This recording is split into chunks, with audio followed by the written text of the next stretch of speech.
एक ऐसा अंतर्राष्ट्रीय ख्याति प्राप्त मानव जो गुरु प्रेरणा से पिछले 20 वर्षों से वानप्रस्थ जीवन जीते हुए 24 घंटे मानवता की सेवा में संलग्न है। एक ऐसा मानव जो अभी राष्ट्रीय, अंतर्राष्ट्रीय टीवी चैनलों पर 7,500 एपिसोड के माध्यम से सनातन सत्य, आत्मविज्ञान एवं पुनरुत्थान, व्यवहार एवं निश्चय जगत के जीवनोपयोगी विषयों पर हृदय स्पर्शी प्रवचन कर चुका है। उस मानव का नाम है महात्मा उपासक प्रोफेसर डॉक्टर सोहन राज तातेड़। प्रोफेसर तातेड़ द्वारा योग, दर्शन, शिक्षा विषयों पर रचित पीएचडी स्तर के 250 शोध ग्रंथ भारत के 100 प्रतिष्ठित विश्वविद्यालयों में शोधार्थी पढ़ रहे हैं तथा वे सभी शोध ग्रंथ वहां की सेंट्रल लाइब्रेरियों में उपलब्ध हैं। महात्मा सोहन राज ने अभी तक हजारों स्कूलों, कॉलेजों, विश्वविद्यालयों एवं संस्थाओं में सेमिनार, वर्कशॉप, कैंप लगाकर लाखों विद्यार्थियों को योग, दर्शन, शिक्षा का प्रशिक्षण देकर उन्हें सुसंस्कारित किया। डॉक्टर तातेड़ ने भारतीय संस्कृति उत्थान के 4,000 से अधिक समसामयिक विषयों पर आर्टिकल लिखकर ऑनलाइन जर्नल, पत्रिकाओं, वेबसाइट्स पर प्रकाशित किया, जिसका उपयोग लाखों पाठक कर रहे हैं। उपासक तातेड़ के 5,000 से अधिक आज का सुविचार, आज का शुभ संदेश, आज का मंगल भावना योग आदि चिंतन websites, Twitter, blogger, Facebook, YouTube माध्यमों से लाखों लोग अपना जीवन निर्माण कर रहे हैं। मानवता के मसीहा ऐसे महामानव महात्मा सोहन राज तातेड़ के प्रोफाइल को अभी तक विश्व के 20 लाख दर्शक यूट्यूब पर, 12 लाख गूगल पर एवं लाखों दर्शक फेसबुक, ब्लॉगर, ट्विटर और इंस्टाग्राम पर देख चुके हैं।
सुनिए, देखिए, समझिए सनातन सत्य।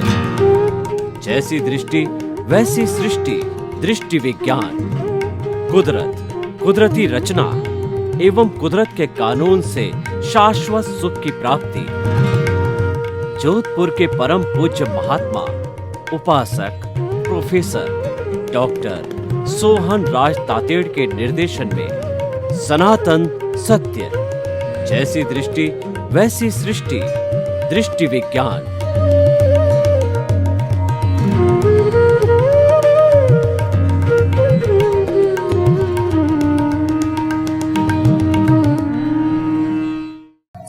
भाइयों और बहनों, मातृशक्ति को नमन। आज का हमारा अति उत्तम, अति सुंदर विषय, वो विषय है हमारा आज मैत्री, प्रमोद, करुणा, मध्यस्थता। ये 4 तरह की भावनाएं हैं, फीलिंग्स है, भाव है, जो अगर मनुष्य में आ जाते हैं तो वह एक होलिस्टिक मनुष्य, अच्छा इंसान, संपूर्ण मनुष्य बन जाता है। क्योंकि ये मानवीय मूल्य पर आधारित भावनाएं हैं। इन भावनाओं से हम इंसान को इंसान से जोड़ सकते हैं, वसुधैव कुटुंबकम की अवधारणा को साकार कर सकते हैं, ग्लोबल हार्मोनी बना सकते हैं और वैश्विक रिलेशंस जो इन भावनाओं के आधार पर बनाए जाते हैं, क्योंकि इन भावनाओं से सर्वजन सुखाय सर्वजन हिताय की बात कही गई है, सर्वजन कल्याण की बात कही गई है, सबके अस्तित्व को स्वीकार करने की बात कही गई है और सबके साथ में समानता के व्यवहार की बात कही गई है। तो अब हम एक एक करके उन भावनाओं को लेते हैं। पहले मैत्री। मैत्री का अर्थ होता है मित्रता।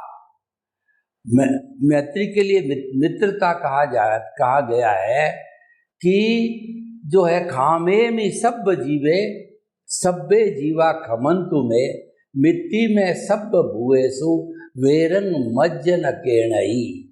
इस विश्व के समस्त जीव समस्त प्राणी मुझे क्षमा करते हैं, मैं उन सभी को क्षमा करता हूँ, वे सभी मेरे मित्र हैं, मेरा कोई शत्रु नहीं है। यानी मित्रता का भाव आता है कि 84 लाख जीवा योनि बर्थ प्लेसेस के असंख्य अनंत आत्माएं सभी से मेरी मित्रता है, किसी से कोई शत्रुता नहीं है। जब इतना बड़ा मित्रता का भाव आ जाता है तो व्यक्ति आत्मतुला के सिद्धांत पर कार्य करने लग जाता है। उसकी सोच आत्मतुलावत हो जाती है कि जैसे मेरी आत्मा है वैसी ही अन्य लोगों की आत्मा है। जो काम मुझे बुरा लगता है वो व्यवहार मुझे दूसरों के साथ में नहीं करना चाहिए। मैत्री की भावना होने के कारण हम विश्व के समस्त 7.8 अरब की जनसंख्या के लोगों को अपना मित्र समझते हैं, उनके हितों की रक्षा करते हैं, उनके किसी तरह का अहित न हो इस चीज़ का हम ध्यान रखते हैं। तो फिर निशस्त्रीकरण की भावना अपने आप लागू हो जाती है। जो ये शस्त्रों की होड़ चल रही है और आज जखीरा इतना जो इकट्ठा हो गया है कि 7.8 अरब की जनसंख्या को 7.8 मिनट में भस्म कर सकता है। ये इसीलिए इकट्ठा होता है कि व्यक्ति को भय के कारण जो है ये शस्त्र तैयार किए जाते हैं कि कहीं मेरे पर हमला करके मुझको परास्त नहीं करे, मेरे साम्राज्य को नहीं ले ले। तो इस जो असुरक्षा की होड़ के कारण सभी ने अपने सुरक्षा के बजट पर 70-75% जो है वो खर्चा किया और पब्लिक के वेलफेयर के लिए पिछला 18-20% ही लगाया गया। तो पब्लिक का वेलफेयर नहीं हुआ और जो शस्त्र है जो कि नाशवान है और ये संहार करने वाले हैं उनको सभी देशों ने इकट्ठा किया। तो मैत्री के भाव से इसकी शस्त्रों की कोई आवश्यकता नहीं है। यानी हमारा पूरा 75% जो बजट है वो बच जाता है, उसको पब्लिक वेलफेयर के लिए लगाया जा सकता है। तो विश्व के अंदर कितनी समृद्धि आ सकती है, ये एक प्रश्न विचारणीय है। दूसरी भावना है प्रमोद की भावना। प्रमोद की भावना का अर्थ है कि भीतर में खुशी होनी चाहिए। कोई आपका भाई किसी पर्टिकुलर टैलेंट के कारण आगे बढ़ रहा है, उसको प्रतिष्ठा मिल रही है, सम्मान मिल रहा है, तो हमारे भीतर जो है वो प्रमोद भावना उसको प्रमोट करने की, उसकी खुशी में खुशी जाहिर करने की भावना होनी चाहिए कि मेरा भाई आगे बढ़ रहा है, मेरे गांव का व्यक्ति आगे बढ़ रहा है, मेरे परिवार का सदस्य आगे बढ़ रहा है, मेरे देश का सदस्य आगे बढ़ रहा है। तो इस तरीके की प्रमोद भावना से हमारे भीतर प्रसन्नता आती है और ईर्ष्या का भाव नहीं होता है। अगर प्रमोद भावना के विरुद्ध हम ईर्ष्या के भाव की एप्लीकेशन करें तो वो ईर्ष्या का भाव क्योंकि वो नेगेटिव थॉट है, वो हमारे को धीरे धीरे भीतर से खोखला करना लगेगा। आप मान के चलिए कि जो लोग पॉजिटिव थिंकिंग वाले हैं, सकारात्मक विचार वाले हैं, दुख में से सुख निकालने की कला जानते हैं, वे लोग हर परिस्थिति के अंदर मस्त रहते हैं, व्यस्त रहते हैं और जो है वो प्रसन्न रहते हैं। तो इसीलिए जो है हमें प्रमोद भावना का अधिक से अधिक जो है हमारे भीतर है अंकुरण करना चाहिए, ताकि कि दूसरे की प्रोग्रेस के अंदर हम जलें नहीं, बल्कि प्रसन्न हो और उसकी प्रशंसा करें, ताकि वह व्यक्ति और भी आगे बढ़ने का प्रयास करे। तो ये प्रमोद भावना। तीसरा करुणा की भावना है। भगवान महावीर और जितने भी महान पुरुष हुए हैं, तीर्थंकर हुए हैं, वो सब करुणाशील थे। उनके भीतर लोगों को शाश्वत सुख की नींव लगाने की तड़फ रहती थी, ताकि वो मुक्ति मार्ग को आगे से आगे बढ़ाते रहे। ऐसे करुणाशील भगवान महान पुरुष जो है वो जो है करुणा के कारण जो है वो परोपकार करते हैं, लोक कल्याण की बात करते हैं, जग जो है जग के कल्याण की बात करते हैं, लोक हितार्थ बात करते हैं। तो ऐसे व्यक्ति पूजनीय, वंदनीय और स्तुत्य होते हैं, जो परार्थ की चेतना से जागृत होते हैं, परमार्थ की चेतना से जागृत होते हैं और लोगों का भला हो उसके लिए वो तत्पर रहते हैं। उनके मन में किसी की संवेदना को देखकर, किसी के दुख को देखकर उनका हृदय पिघल जाता है और वो आतुर हो जाता है कि वह दुख में किस प्रकार उस व्यक्ति का सहयोगी बन सकता है। ये करुणा की भावना है। करुणा की भावना दो तरह की होती है। एक सांसारिक करुणा जिसको कहते हैं, जो अभावग्रस्त व्यक्ति है, वो झुग्गी झोंपड़ी वाले व्यक्ति है, वो रोटी कपड़ा मकान शिक्षा चिकित्सा के मामले में बहुत अभावग्रस्त होते हैं।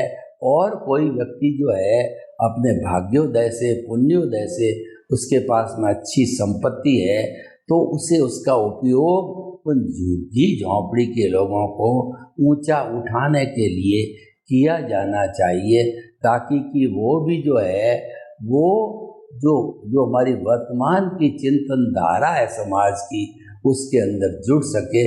और लोग वैसा करते हैं क्योंकि उनमें संसारी करुणा की भावना होती है। और एक जैसे भगवान के अंदर आध्यात्मिक करुणा होती है, तो साधक होते हैं, साधु होते हैं, उनके अंदर आध्यात्मिक करुणा की भावना होनी चाहिए। तिन्नाणम तार्याणम की भावना होनी चाहिए, क्योंकि वो कंचन कामिनी के त्यागी है। तो उन्होंने धन संपत्ति घर परिवार रिश्ते नाते सब तोड़ रखा है, विशुदेव कुटुंबकम के सदस्य बने हुए हैं। तो ऐसी परिस्थिति के अंदर वो लोग जो है करुणाशील होते हैं कि संसार के सब लोग शाश्वत सुख को प्राप्त करके मुक्ति का स्थान ग्रहण करें। तो ऐसे परमार्थ की चेतना वाले लोग जो है अन्य अभावग्रस्त लोगों का आध्यात्मिक सेवा भी करते हैं, उनको ज्ञान देते हैं, ताकि कि वो ज्ञान की वजह से उनके अज्ञान को मिटाया जा सके। तो भाई और बहनों, मैत्री, प्रमोद, करुणा और तीसरी मध्यस्थता। मध्यस्थता का अर्थ होता है कि न्यूट्रल रहना, अभिप्राय और ओपिनियन नहीं देना। कई बार क्या होते हैं कि हम लोग बैठे होते हैं, मजाक के अंदर किसी व्यक्ति का चैप्टर खुलता है, तो उस परिवार की जो है हम बहुत बड़ी निंदा करते हैं कि वो परिवार ऐसा है वैसा है। उनके पॉजिटिवनेस, अच्छाई को नहीं पकड़ते हैं और उनकी जो कमियां हैं उनको चुन चुन करके और हम उसके ऊपर बहुत अभिप्राय और ओपिनियन देते हैं। मैं आपको पूछना चाहता हूँ, क्या अभिप्राय ओपिनियन देना आपके अधिकार क्षेत्र में नहीं? कुदरत तो कहती है कि हर व्यक्ति अपने कर्मों के कारण जीता है, मरता है, भुगतान करता है।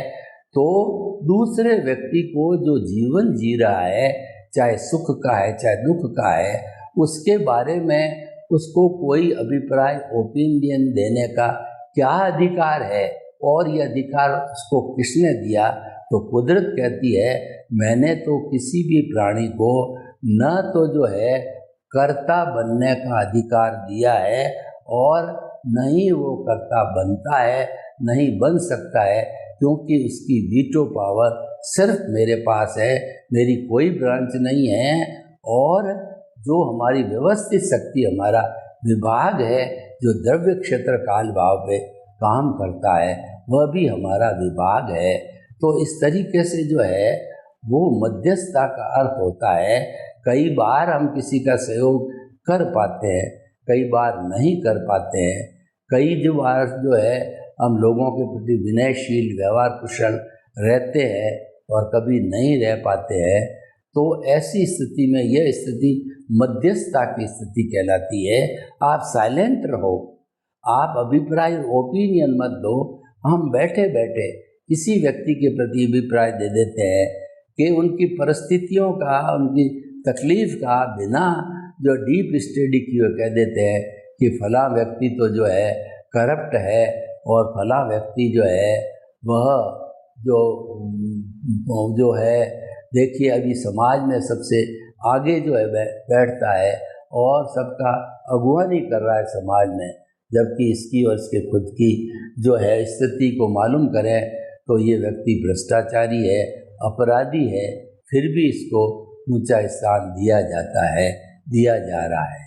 तो कई बार तो उस मध्यस्थता का विचार जिसके आया है, अगर वो कई लोगों के बीच के अंदर रखा जाए तो उसकी काट छांट होकर के और निष्कर्ष निकाला जा सकता है। कई बार जो है व्यक्ति अभिप्राय ओपिनियन देता है वो राग द्वेष जनित होती है। तो राग द्वेष जनित जो है अभिप्राय ओपिनियन किसी की नहीं देनी चाहिए और देने के हम अधिकारी भी नहीं हैं। जिस चीज़ के अधिकारी नहीं है वह कमेंट्स क्यों किया जाए? आपके न तो अधिकार क्षेत्र में न आपकी कॉम्पिटेंसी है, न आपसे कोई मांगता है। अनायास रूप से जो है हम कुछ न कुछ कमेंट किसी के बारे में कर देते हैं, जबकि जिन परिस्थितियों में उसने काम किया और हमारे पास इतनी सुलभ परिस्थितियां हैं फिर भी हम वैसा काम नहीं कर पाते हैं। तो ऐसा हम झांकते हैं अपने भीतर तो मालूम पड़ता है कि सामने वाले की बजाय मेरे में तो दोष बहुत ज़्यादा भरे पड़े हैं। तो इसी कारण जो है हम साइलेंट हो जाते हैं। तो ये जो है वो हमारा सूत्र मध्यस्थता का अर्थ ये हुआ आप न्यूट्रल रहो, मध्यस्थ रहो, न इधर न उधर, किसी के प्रति कोई अभिप्राय ओपिनियन मत दो ताकि आपके शत्रुता नहीं बढ़े और टिट्स बिट्स के कारण आपका जो शांत स्वभाव है, आपकी जो स्वतंत्रता है उसमें दखल न पड़े। तो भाई और बहनों, हम कहना चाहते हैं कि मैत्री, प्रमोद, करुणा और मध्यस्थता ये चार बहनें ऐसी है कि ये जो है आपस में मिल कर के किसी व्यक्ति को बहुत ऊंचा स्थान दिला सकती है, क्योंकि ये मानवीय गुण हैं, ये हमारे आत्मिक गुण हैं, ये प्राकृतिक गुण हैं। तो इन गुणों का हमें रसास्वादन करना चाहिए, पालन करना चाहिए और इन पर और अधिक से अधिक वर्क करके और अपनी तरफ से जो है वो अच्छा चित्रण बुक गद्य पद्य रूप में किया जाना चाहिए। तो भाई और बहनों, हम आपको बताना चाहते हैं ये चारों भावना प्राय अगर इसको हृदयंगम कर दिया जाता है तो समस्त समस्याओं के समाधान के अंदर ये जो है वो उपयोगी सिद्ध हो जाती है, क्योंकि इसका जो विषय है बहुत सुंदर विषय है। तो सुंदर विषय के कारण जो है वो हमारा सबका कल्याणकारी हो सकती है।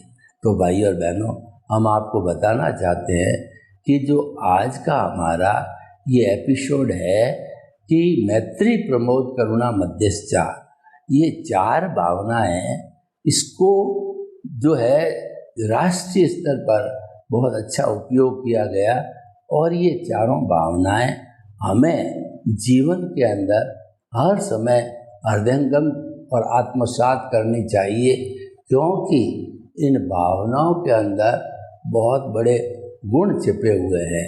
मैत्री की भावना एक अकेली जो है व्यक्ति को पूरे विश्व का मित्र बना सकती है, क्योंकि मैत्रीता की भावना आते ही व्यक्ति के अंदर जो कुस्वभाव होते हैं वो हटने लग जाते हैं। हमारा जो कहना चाहिए कि ज्ञान दर्शन रहित भाव है, वो भाव जो है वो हमारा जड़ पदार्थ है, तो वह जड़ पदार्थ जो है वो हमें किसी प्रकार का हानि पहुंचाने को तैयार नहीं होता है। तो भाई और बहनों, मैत्री, प्रमोद, करुणा और मध्यस्थता ये हमारे जीवन जीने की पद्धति है, ये जीवन जीने की कला है, ये सार्वभौम सत्य है और हर युग में ये पूजनीय है, क्योंकि इसमें जो तत्व है वो सर्वजन हिताय सर्वजन सुखाय के हैं। तो सभी लोग जो है इनका अधिक से अधिक डे टू डे जीवन में उपयोग करें, और साधना रूपी जीवन किसी का है तो उसमें भी इन तत्वों का समावेश करके और हम ध्यान के माध्यम से अपने आप को एक अच्छा इंसान बना सकते हैं। और इन चारों भावनाओं के माध्यम से, स्पष्टीकरण से, खुला करने से जो है वो हमारे दूसरे मित्रों में भी परिवर्तन आ जाता है और परिवर्तन कर लिया जाता है। तो भाई और बहनों, प्रमोद भावना है ये व्यक्ति के अंदर डोपामिन जैसे जो है अच्छे अच्छे जो हमारे स्राव है उनका सृजन करती है।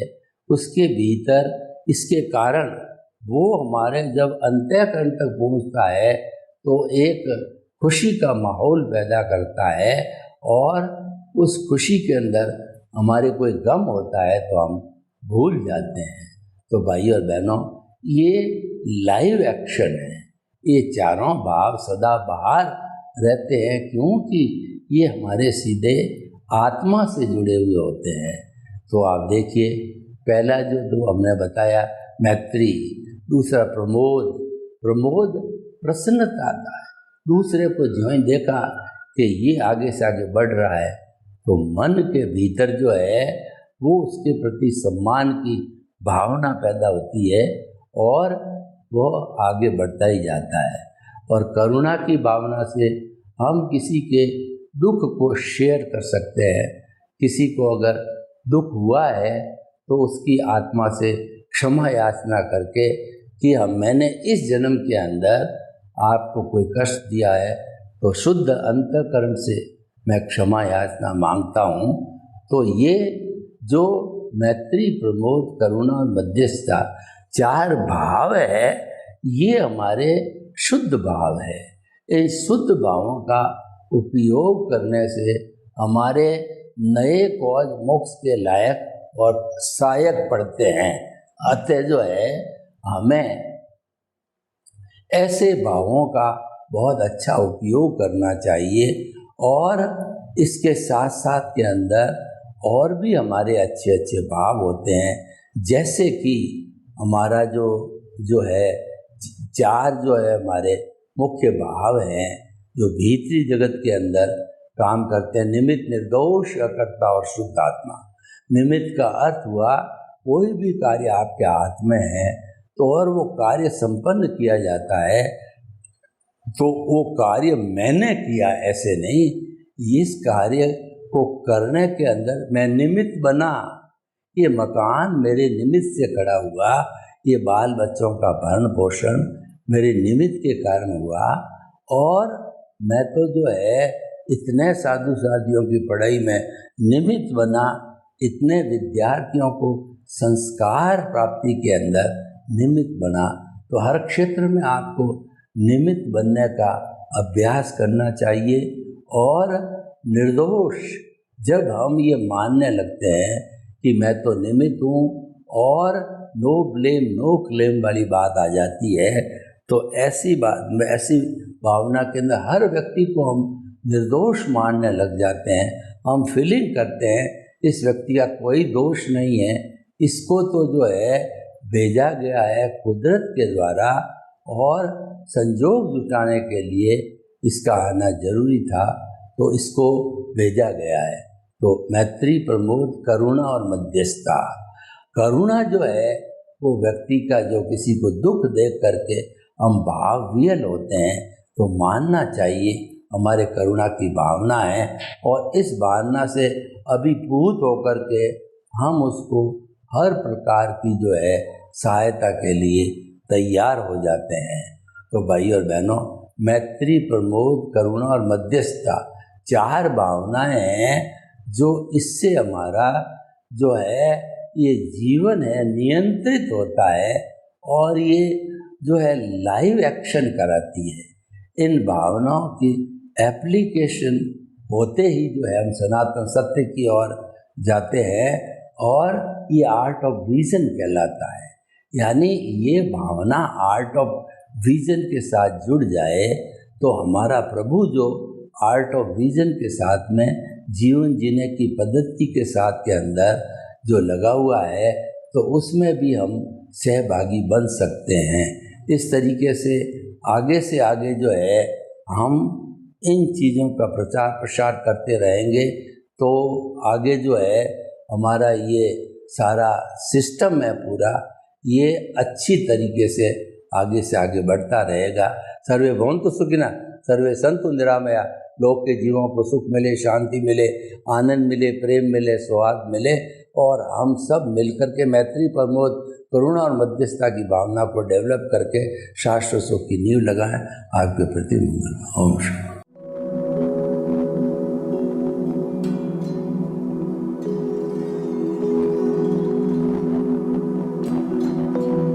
एक ऐसा अंतर्राष्ट्रीय ख्याति प्राप्त मानव जो गुरु प्रेरणा से पिछले 20 वर्षों से वानप्रस्थ जीवन जीते हुए 24 घंटे मानवता की सेवा में संलग्न है।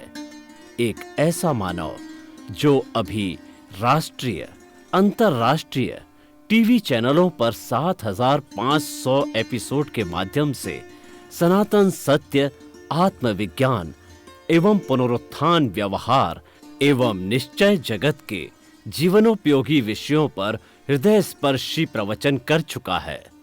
उस मानव का नाम है महात्मा उपासक प्रोफेसर डॉक्टर सोहन राज तातेड़।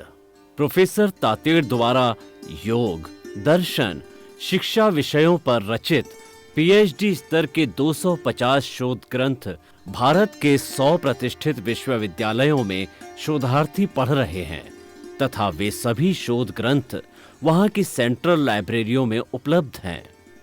महात्मा सोहन राज ने अभी तक हजारों स्कूलों, कॉलेजों, विश्वविद्यालयों एवं संस्थाओं में सेमिनार, वर्कशॉप, कैंप लगाकर लाखों विद्यार्थियों को योग, दर्शन, शिक्षा का प्रशिक्षण देकर उन्हें सुसंस्कारित किया। डॉक्टर तातेड़ ने भारतीय संस्कृति उत्थान के 4000 से अधिक समसामयिक विषयों पर आर्टिकल लिखकर ऑनलाइन जर्नल, पत्रिकाओं, वेबसाइट्स पर प्रकाशित किया, जिसका उपयोग लाखों पाठक कर रहे हैं। उपासक तातेड़ के 5000 से अधिक आज का सुविचार, आज का शुभ संदेश, आज का मंगल भावना योग आदि चिंतन websites, Twitter, blogger, Facebook, YouTube माध्यमों से लाखों लोग अपना जीवन निर्माण कर रहे हैं। मानवता के मसीहा ऐसे महामानव महात्मा सोहन राज तातेड़ के प्रोफाइल को अभी तक विश्व के 20 लाख दर्शक यूट्यूब पर, 12 लाख गूगल पर एवं लाखों दर्शक फेसबुक, ब्लॉगर, ट्विटर और इंस्टाग्राम पर देख चुके हैं।